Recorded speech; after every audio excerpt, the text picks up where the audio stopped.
The problem is an overgrowth of bone, a condition we call otosclerosis. And otosclerosis does almost always have a dominant inheritance. And I think if you check back, you'll find that one or other of your parents has the same tendency. The doctor said to me that I was lucky that I could have a hearing aid and that would bring my sound up to a normal, almost normal level. But at the time, I didn't feel particularly lucky. I thought only older people wore hearing aids and that people would see me as less capable. I was afraid people would stare at my hearing aid, but actually they're so small now, you can hardly even tell I've got one on. One of the first experiences that I had of wearing a hearing aid was actually going to a supermarket.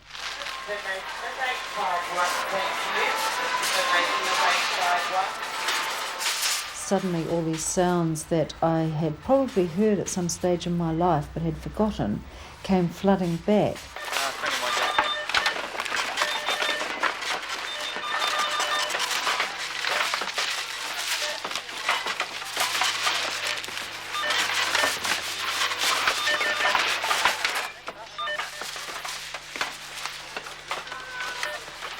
Once I'd got used to wearing the hearing aid, the pleasures of hearing the birds and the wind and music again, it certainly overcame any worries that I might have had about wearing a hearing aid and any concerns that other people might find it strange. Anne had been puzzled by the doctor's theory that hearing loss might be hereditary in her family. She makes a visit to her parents' farm in South Canterbury to test this theory. Hello, dear. Hi, how are you?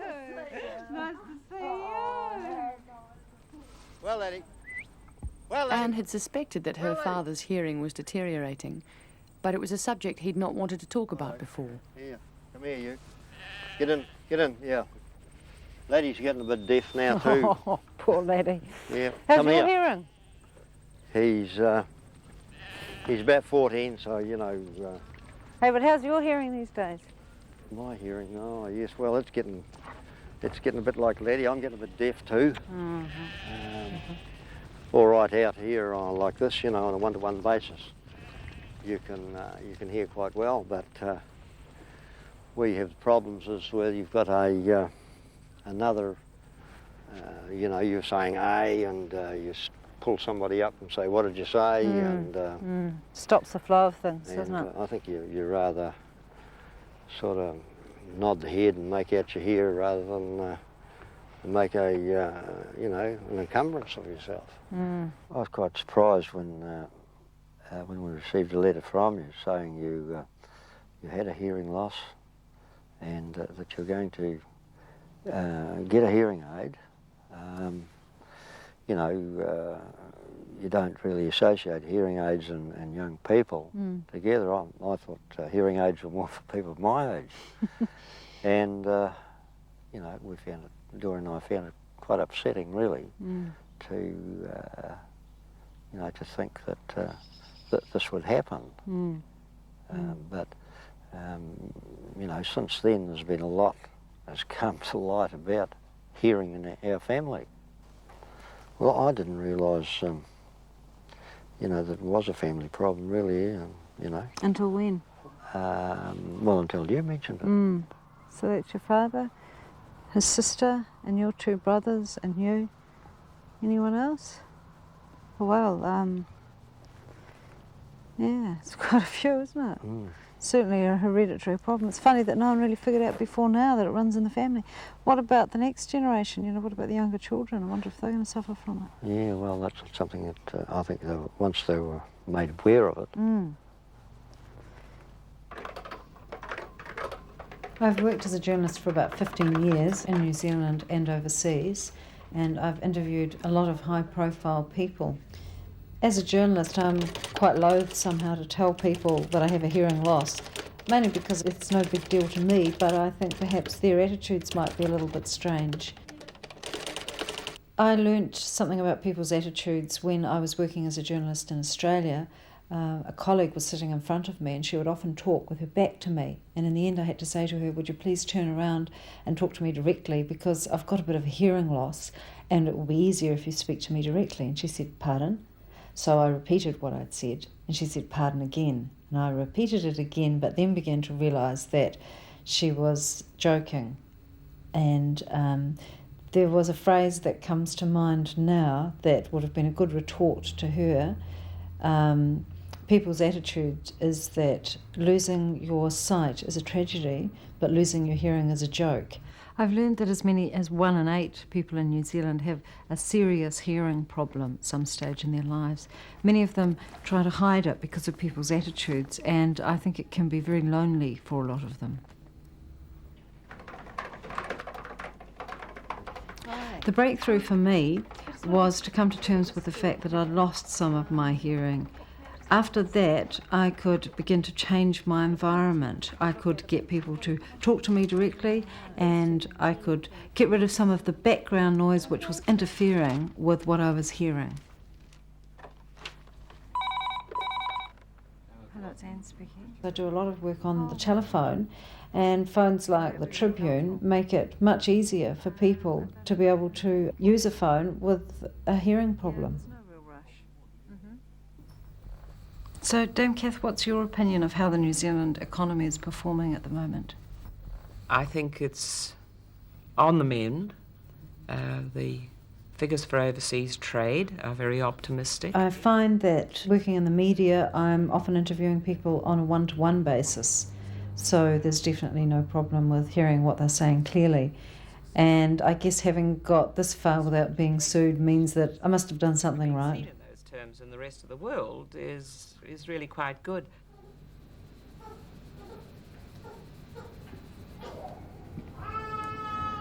I was warned by a specialist that one of the things that could cause a change in my hearing would be to become pregnant, because the hormonal changes that occur when you're pregnant mean that your hearing can be changed. Either you can lose some of it or all of it. This is something specific to my condition. Quite a funny story. I was flying from Berlin to London a couple of years ago when suddenly there was this ringing noise which was very constant. So I said to my husband, "What is that noise? What's that ringing?" And he said, "I can't hear any ringing." And I realised then that I could be pregnant.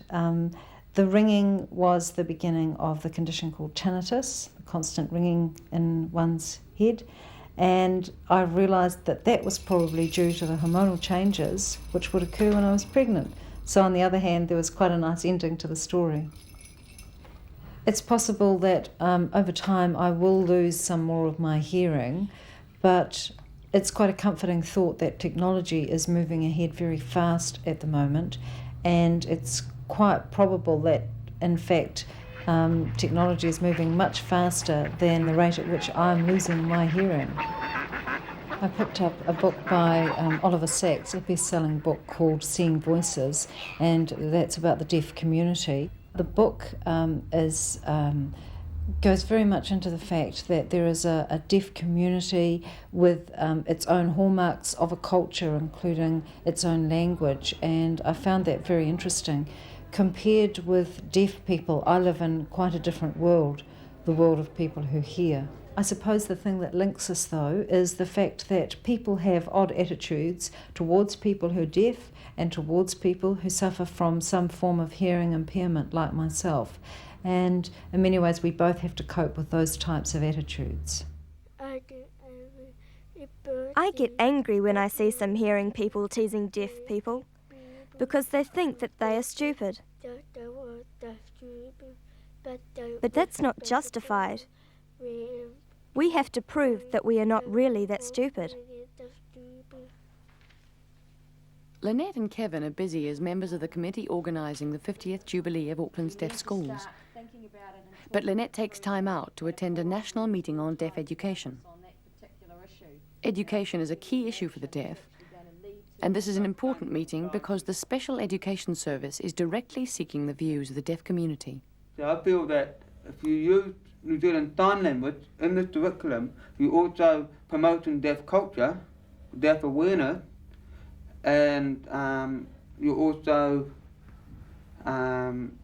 giving a child a part of his own deaf identity. I've spoken to the deaf people in the deaf community, And most of the deaf people would like to further their training in higher education, in colleges, universities, but now we don't have the consultants for the deaf in the colleges, the consultants for the deaf in the college or the university, so the deaf people can't approach these places. Some deaf people come here and ask for services and they say, I'm sorry, we can't help you, you're over 21. So the deaf people are faced up against brick walls. I think that somebody like Lynette should work with NZAD in designing the questionnaire, and that would immediately give some awareness in tertiary institutes that someone's looking at what they're doing.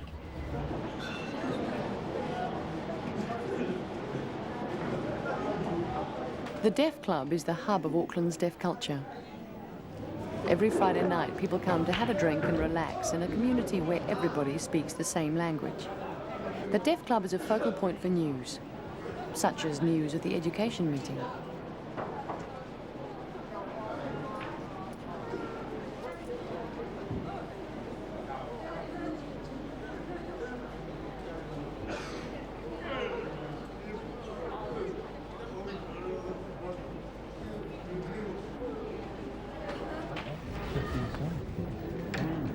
Access to information is a vital concern for the deaf. Members of the deaf community have been invited to Television New Zealand to visit the newsroom and watch the network news being subtitled for teletext. Richard, this is Sonia, Hello, Sonia. who was in Strangers. Right, I just Do you remember? listening. Yeah, yes. Well done. Yeah, it was a good show, wasn't Very it? good.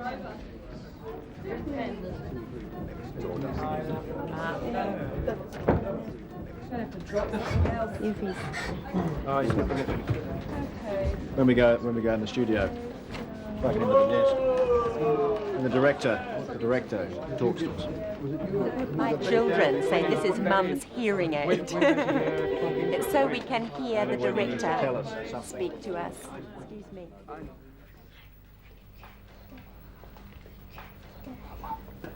Tell me. Told her one day she will be a deaf reporter on TV. Don't worry about that, okay. 3, 2, 1, rolling.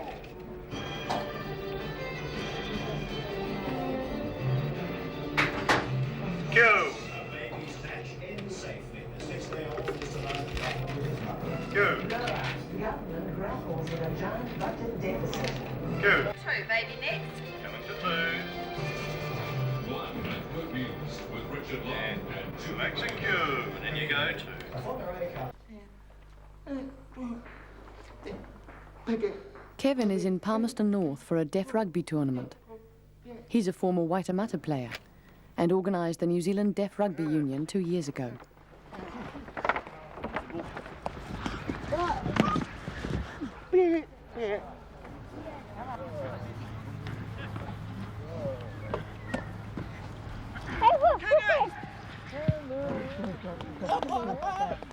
Go!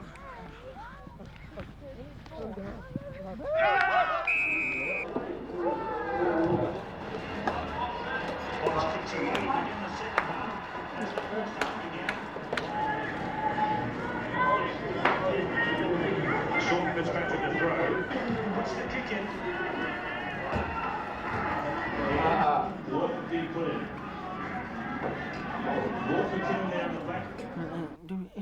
When I joined a hearing club for rugby, it was hard training and good competition, and I was picked as an Auckland representative. With deaf sports, it's good for communication and it's good for friendship. When I first saw the World Deaf Games, I knew that I wanted to play badminton in the future World Deaf Games.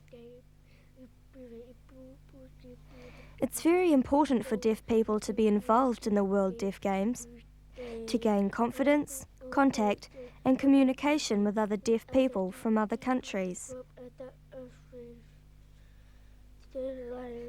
Sign language around the world is very different, but deaf people can understand each other. Stephen has been to Washington, D.C. on an American field scholarship.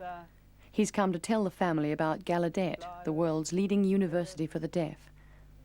Stephen was on the campus during the huge protest that followed the appointment of a new university president. A hearing person was given the job ahead of a qualified deaf candidate, but the students protested and won. Their protest made world news and symbolised a new sense of deaf pride. And also, I've got the video in to show you a very interesting part.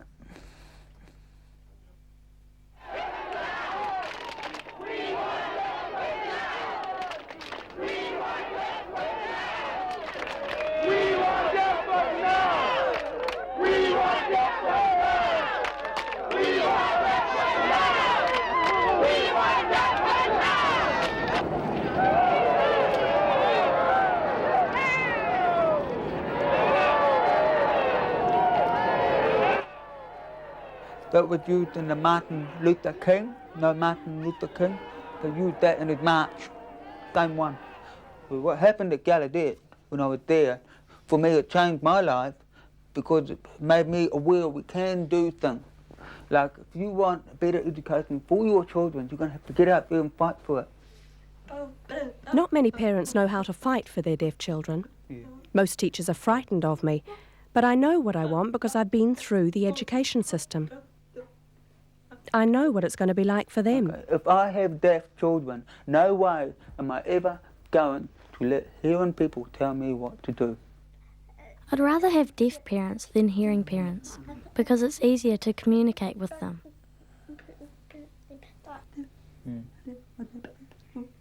That's why I think all deaf parents should worry about language and not worry about speech. That comes later on. That's why our two children understand English and read well, because it's helped a lot by having sign language first. When I watch those two talk about the deaf community or something, I look at it and I understand it. I grasp it. It makes it easier for me to explain the deaf community, and I feel very close to all of them because we communicate. It's normal for me. I'm not even deaf. There's nothing wrong with me when I'm with them. There's no one here to remind me that I'm deaf. In the deaf world, I feel that communication and sign language are the most important things because that is how people communicate. And I also feel that deaf people everywhere should be proud to be deaf. There's nothing to be ashamed of. I tell you that. The hearing people have one big disability, and that is they can't listen. They can't be bothered to listen. We say we're deaf, and we call them the hearing. Listening impaired. They are. We want equality for the future and all time. Equal employment opportunity. Equality all the way through. Then we'll be satisfied and we can relax. I'd like hearing people to look at us, the real deaf, with a capital D and spread that round the world. Like the Māori way, everything's done with a capital M. We want a capital D with our deafness. We're not insignificant people. We're a big deaf community, so we'd like to be called the deaf. Te maungo te matua kore, iriru I Hawaii. Ngā ki te toru o te whare wānanga. More than 800 former students and staff are reunited at the Kelston Deaf Education Centre to celebrate the 50th anniversary of Auckland's deaf schools. They're welcomed by New Zealand's first deaf Māori cultural group.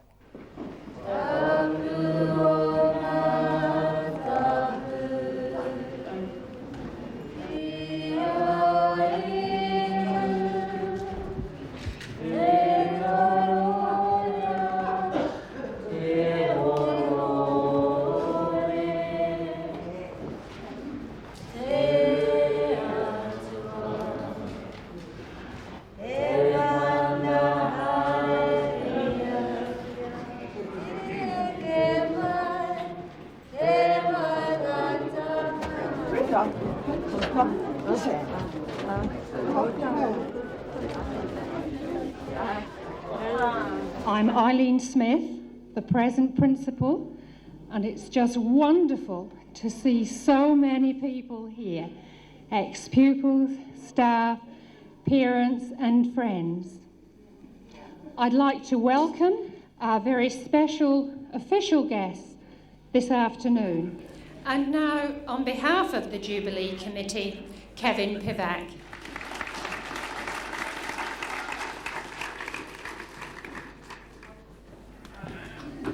Ladies and gentlemen, on behalf of the Auckland School for the Deaf and the 50th Jubilee Committee, all the ex-students, you're welcome.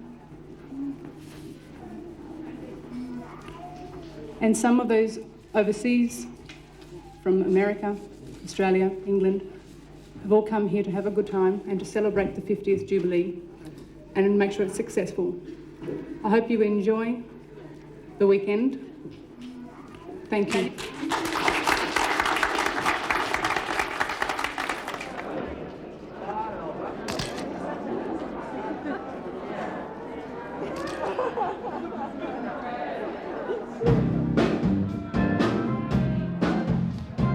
The day ends in a carnival mood with the rhythm of the Jubilee Ball.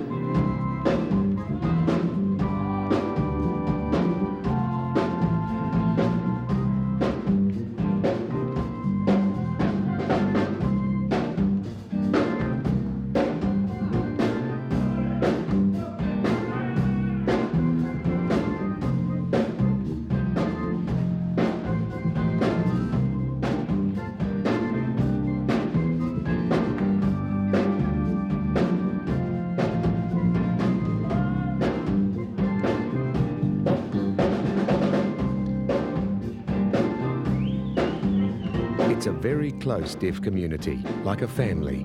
The deaf all around the world are getting stronger and more united. They're feeling freer and more relaxed. They've got each other at heart. They're relaxed and they communicate.